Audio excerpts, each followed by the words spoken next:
a former Marine infantry squad leader, Ryan Smith, he actually wrote an op-ed in the Wall Street Journal, and I'm going to put it up. He said, quote, "It would be distracting and potentially traumatizing to be forced to be naked in front of the opposite sex." He went on to describe certain situations where he and some of his fellow soldiers were in tight quarters. They had to urinate in a bottle standing right next to her, or in a cramped situation right next to some of his comrades.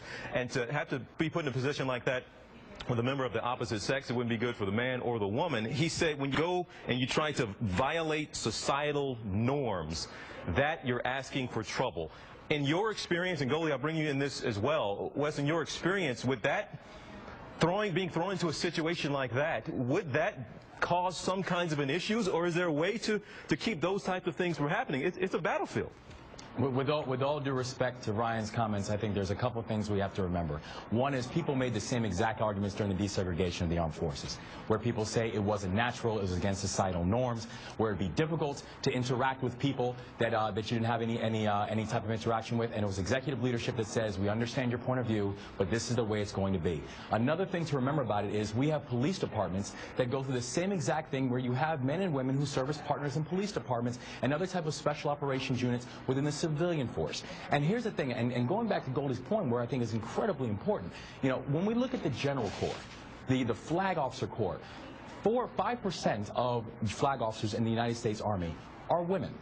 4% in the Marines are women, despite the fact that they make up about 18% of the forces. This is not simply just about equitable playing field and opening up opportunities for everybody, but this is an employment situation, because fact is, you will hardly ever find a 3- and 4-star general in the Marines or the Army or the equivalent in the Navy unless they are a combat officer, unless they are a combat arms officer. So you have a situation where women essentially are held out from these type of opportunities because of their gender, and that's not fair. And Goldie, what Mr. Smith here, at least in this op-ed, he was trying to bring up the realities of the situation on the ground. He didn't address equal opportunities as far as what Wes is talking about for advancement and so on and so forth. Didn't address that at all. He was just simply talking about the realities on the ground of war sometimes can be ugly.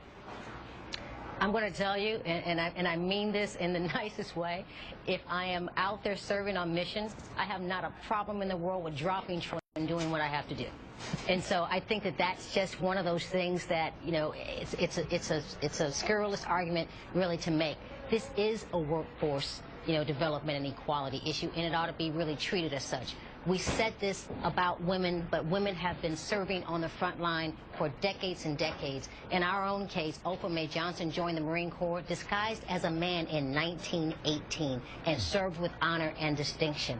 And so I think that over the course of years, we've got to look back and see where women have served. There are women serving in quasi-combat roles today who aren't formally recognized for it. They're helicopter pilots who've been shot down, engaged in firefights. And so they need to be recognized for that and recognized for it formally. All right, well, TJ, I'm more concerned she can shoot straight. That's my concern.